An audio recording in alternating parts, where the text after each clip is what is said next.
بسم اللہ الرحمن الرحیم۔ السلام علیکم عزیز دوستو، امید ہے کہ آپ سب خیریت سے ہوں گے۔ حضرت مخدوم سید علاء الدین علی احمد صابر کلیری رحمۃ اللہ علیہ 592 ہجری میں ملتان کے قریب ایک مقام کھتوال میں پیدا ہوئے۔ یہ جگہ اب کوٹھے وال کے نام سے مشہور ہے۔ حضرت مخدوم صابر پاک کلیری حسنی سید ہیں اور آپ کا شجرہ نسب چند واسطوں سے غوث الثقلین محبوب سبحانی حضرت سید عبد القادر جیلانی سے اس طرح مل جاتا ہے۔ حضرت مخدوم سید علاء الدین علی احمد صابر بن حضرت سید عبد الرحیم بن سید عبد السلام بن شاہ سیف الدین بن سید عبد الوہاب بن حضرت شیخ سید عبد القادر جیلانی۔ دوستو، حضرت مخدوم صابر پاک کلیری کے والد گرامی حضرت سید عبد الرحیم عہد خلجی میں حضرت بابا فرید الدین مسعود شکر گنج رحمۃ اللہ علیہ کی خدمت میں کتھوال میں حاضر ہوئے۔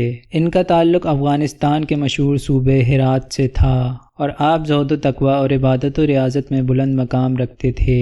ان کی شرافت نسبی کے باعث حضرت بابا صاحب رحمۃ اللہ علیہ نے اپنی ہمشیرہ بی بی ہاجرہ کی شادی ان سے کر دی، جن کے بطن سے حضرت مخدوم صابر پاک کلیری رحمۃ اللہ علیہ پیدا ہوئے۔ ولادت سے قبل حضرت صابر پاک رحمۃ اللہ علیہ کی والدہ ماجدہ کو خواب میں امیر المؤمنین سیدنا علی المرتضیٰ رضی اللہ تعالیٰ عنہ نے فرمایا کہ اس مبارک بچے کا نام علی رکھنا۔ اس کے بعد رحمۃ للعالمین فخر بنی آدم حضرت سیدنا محمد الرسول اللہ صلی اللہ علیہ وآلہ وسلم نے بشارت دی کہ مولود کا نام احمد رکھا جائے۔ چنانچہ پیدائش کے بعد آپ کا نام نامی و اسم گرامی علی احمد رکھا گیا۔ حضرت صابر پاک کی ابتدائی تعلیم و تربیت آپ کے والد ماجد ہی کے زیر سایہ ہوئی۔ تسمیہ کے وقت ایک عالی مرتبت بزرگ نے آپ کو علاء الدین کے لقب سے موسوم کیا۔ بعد میں ایک موقع پر آپ کے ماموں شیخ الاسلام حضرت شیخ فرید الدین گنج شکر رحمۃ اللہ علیہ نے صابر کا خطاب مرحمت فرمایا۔ حضرت مخدوم صابر پاک کلیری رحمۃ اللہ علیہ 5 سال کے تھے کہ 597 ہجری میں آپ کے والد ماجد سید عبد الرحیم رحمۃ اللہ علیہ نے انتقال فرمایا۔ ان کی وفات کے بعد حضرت کی والدہ بی بی ہاجرہ کو سخت مالی مشکلات کا سامنا کرنا پڑا، تاہم وہ نہایت صبر و استقلال کے ساتھ زندگی گزارتی تھیں اور بیٹے کی تعلیم و تربیت سے ایک پل بھی غفلت نہ برتتی تھیں۔ دوستو، مفتی ولی حسن لکھتے ہیں کہ بچپن ہی سے حضرت مخدوم صابر پاک کلیری کی ذہانت اور حافظے کا یہ عالم تھا کہ دوسرے بچے جو تعلیم مہینوں میں حاصل کرتے تھے وہ آپ چند دنوں میں حاصل فرما لیتے۔ چنانچہ 8 سال کی دینی تعلیم جو عام طور پر آپ کے گھر پر ہی ہوئی، آپ رحمۃ اللہ علیہ کو علوم ظاہری میں کامل کر دیا، لیکن آپ کی طبیعت اور آپ کا دھیان علوم باطنی کی طرف زیادہ تھا۔ حضرت صابر پاک رحمۃ اللہ علیہ 8 برس کے ہوئے تو والدہ ماجدہ نے انہیں اپنے بھائی شیخ الاسلام حضرت بابا فرید الدین مسعود رحمۃ اللہ علیہ کی نگرانی میں دے دیا، جہاں 12 سال تک انہوں نے اپنے ماموں حضرت بابا صاحب رحمۃ اللہ علیہ کے حکم سے لنگر کا انتظام سنبھالے رکھا۔ تذکرہ نگاروں نے لکھا ہے کہ اس دوران حضرت صابر پاک لنگر سے کچھ تناول نہ فرماتے اور جب بھوک کی شدت بڑھ جاتی تو قریبی جنگل سے جو کچھ میسر آتا تناول فرما لیتے۔ آپ کا معمول یہ ہوتا کہ اشراق پڑھنے کے بعد حجرے سے نکلتے اور اپنے سامنے غربا و مساکین میں کھانا تقسیم فرماتے اور اس سے فارغ ہو کر اپنے حجرے میں چلے جاتے اور عبادت و ریاضت میں مشغول ہو جاتے۔ مغرب تک یہ سلسلہ جاری رہتا اور مغرب کے بعد پھر لنگر تقسیم فرماتے۔ حضرت صابر پاک رحمۃ اللہ علیہ کی والدہ ماجدہ جو بیٹے کو حضرت بابا صاحب رحمۃ اللہ علیہ کی نگرانی میں چھوڑ کر خود ہرات افغانستان میں تشریف لے گئی تھیں، 12 برس بعد واپس آئیں تو اپنے نور نظر کی حالت دیکھ کر رونے لگیں، کیونکہ آپ نہایت کمزور اور لاغر ہو گئے تھے۔ جب بہن نے بھائی سے شکایت کی تو بابا صاحب نے فرمایا، بہن میں نے تمہارے سامنے اس کو لنگر خانے کا منتظم بنایا تھا۔ پھر حضرت بابا فرید الدین رحمۃ اللہ علیہ کے پوچھنے پر بھانجے نے ادب سے عرض کیا کہ حضرت غلام کی کیا مجال تھی جو آپ کے حکم کے بغیر لنگر سے ایک دانہ بھی کھاتا۔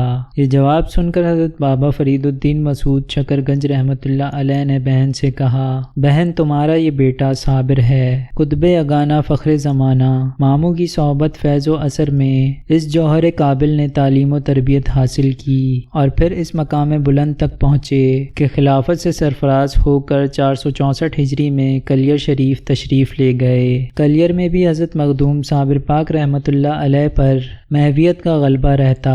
حضرت وحید احمد مسعود کے مطابق نماز کا وقت آتا تو انہیں ہوشیار کیا جاتا۔ اس پر آپ فرماتے کہ شریعت کیا چیز ہے جو حضوری سے دربار میں لے آتی ہے۔ حضرت صابر پاک رحمۃ اللہ علیہ کے لباس میں ایک خرقہ، ایک چادر اور ایک امامہ ہوتا۔ آپ کی خوراک بھی بہت کم تھی۔ بوقت ضرورت آپ چند گولر کے پھل استعمال فرما لیتے، کیونکہ کثرت ذکر الہی کی وجہ سے صبر و استغنا ان کی فطرت کا حصہ بن گیا تھا۔ شیخ الحدیث مولانا محمد زکریا نے اپنی کتاب تاریخ مشائخ چشت میں لکھا ہے کہ جن دنوں حضرت صابر پاک رحمۃ اللہ علیہ کلیر شریف میں تھے، حضرت بابا فرید الدین گنج شکر رحمۃ اللہ علیہ سے ایک خادم نے اجازت مانگی کہ آپ کے خلفاء سے ملنے کو جی چاہتا ہے۔ حضرت بابا صاحب نے اجازت دی تو وہ کلیر شریف آئے، لیکن حضرت صابر پاک کا یہ حال تھا کہ غلبہ استغراق کے باعث کسی کے آنے جانے سے واقف نہیں ہوتے تھے۔ حضرت خواجہ شمس الدین ترک رحمۃ اللہ علیہ جو آپ کے مرید خاص اور آپ کی خدمت میں رہتے تھے، آپ کو بلند آواز سے ہوشیار کیا اور عرض کیا کہ پیر و مرشد حضرت بابا فرید الدین گنج شکر رحمۃ اللہ علیہ کا خادم آیا ہے اور حضرت کا سلام لایا ہے۔ آپ رحمۃ اللہ علیہ نے سلام کا جواب دینے کے بعد فرمایا کہ میرے پیر و مرشد کیسے ہیں؟ پھر حضرت خواجہ شمس الدین ترک رحمۃ اللہ علیہ کو تاکید فرمائی کہ ان کی عزت و تکریم کرو۔ یہ کہہ کر ان پر پھر استغراق طاری ہو گیا۔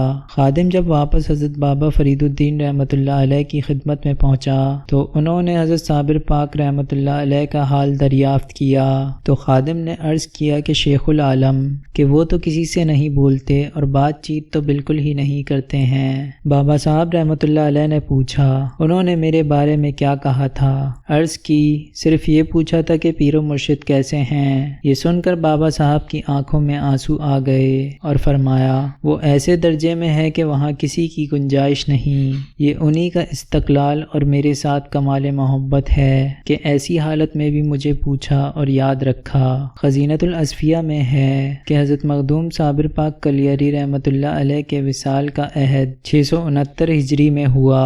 وحید احمد مسعود کے مطابق یہ تحقیق معتبر ہے۔ حضرت کی درگاہ فلک پائیگا روڈ سے 5 میل کے فاصلے پر کلیر شریف میں مرجع خلائق ہے۔ دلیل العارفین میں ہے کہ حضرت خواجہ شمس الدین ترک رحمۃ اللہ علیہ 15 سال مسلسل حضرت صابر پاک رحمۃ اللہ علیہ کی خدمت میں رہے، مجاہدے بھی کیے اور خلافت بھی حاصل کی۔ حضرت صابر پاک رحمۃ اللہ علیہ کے پیر و مرشد شیخ العالم حضرت بابا فرید الدین مسعود رحمۃ اللہ علیہ نے وصال سے قبل فرمایا تھا کہ میں نے اپنے سینے کا علم شیخ نظام الدین رحمۃ اللہ علیہ کو اور اپنے دل کا علم حضرت علی احمد صابر پاک رحمۃ اللہ علیہ کو دے دیا ہے۔ حضرت مخدوم سید علاء الدین علی احمد صابر کلیری اور حضرت محبوب الہی خواجہ نظام الدین اولیاء کی مبارک زندگیوں میں بڑی مماثلت نظر آتی ہے۔ حضرت صابر پاک رحمۃ اللہ علیہ جب مرشد کے حکم سے کلیر شریف پہنچے تو دولت و استکبار کے نشے میں مدہوش طبقہ انہیں خاطر میں نہ لایا۔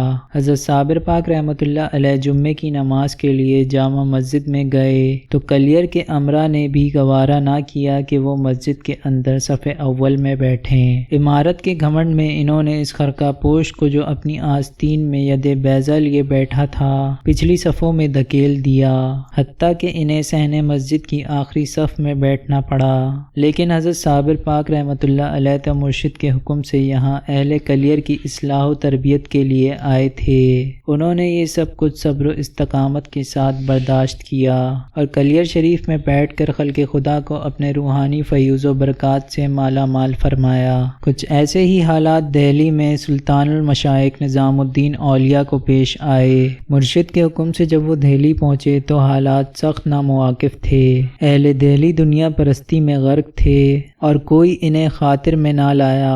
سلطان المشائخ ہر قسم کے مصائب و تکالیف برداشت کرتے رہے، حتیٰ کہ وہ وقت آ گیا کہ لوگ چوک در چوک ان کے پاس آنے لگے اور ہدایت کی راہ پانے لگے۔ دوستو، حضرت علی احمد صابر پاک رحمۃ اللہ علیہ کا ایک واقعہ جو کہ آپ کے نکاح سے متعلق ہے۔ ایک روایت میں ہے کہ حضرت علی احمد صابر رحمۃ اللہ علیہ کی والدہ کے اصرار پر حضرت کا نکاح حضرت بابا فرید الدین گنج شکر رحمۃ اللہ علیہ کی صاحبزادی سے ہو گیا۔ رات ہوئی تو حضرت صابر پاک رحمۃ اللہ علیہ کی والدہ محترمہ نے آپ کے حجرے میں چراغ روشن کر کے دلہن کو حجرے میں پہنچا دیا۔ دلہن ساری رات با ادب اور دست بستہ کھڑی رہی۔ تہجد کے وقت جب آپ رحمۃ اللہ علیہ نے مراقبے سے سر اٹھایا تو سامنے عورت کھڑی نظر آئی۔ آپ نے دریافت کیا کہ تم کون ہو اور کیوں کھڑی ہو؟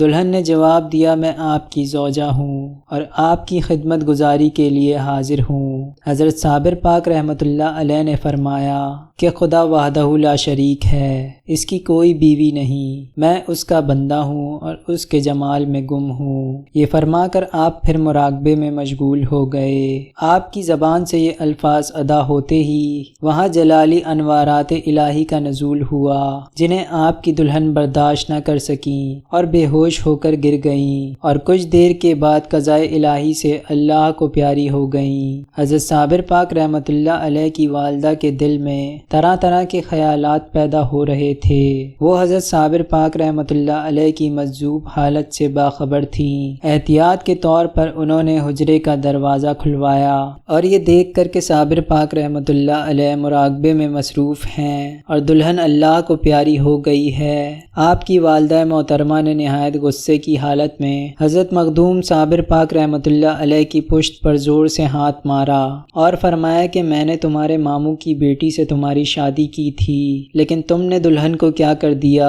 بتاؤ میں تمہارے ماموں کو کیا جواب دوں گی اور کیا منہ دکھاؤں گی؟ حضرت صابر پاک رحمۃ اللہ علیہ نے جواب دیا، اماں جان میرا کیا قصور ہے، یہی رضائے الہی تھی۔ دوستو، امید ہے کہ ویڈیو آپ کو ضرور پسند آئی ہوگی۔ مزید معلوماتی ویڈیوز دیکھنے کے لیے ہمارے چینل کو سبسکرائب کریں۔ اللہ سے دعا ہے کہ اللہ ہمیں نیک اعمال کرنے کی توفیق عطا فرمائے اور ہم سب کا خاتمہ ایمان پر فرمائے، آمین۔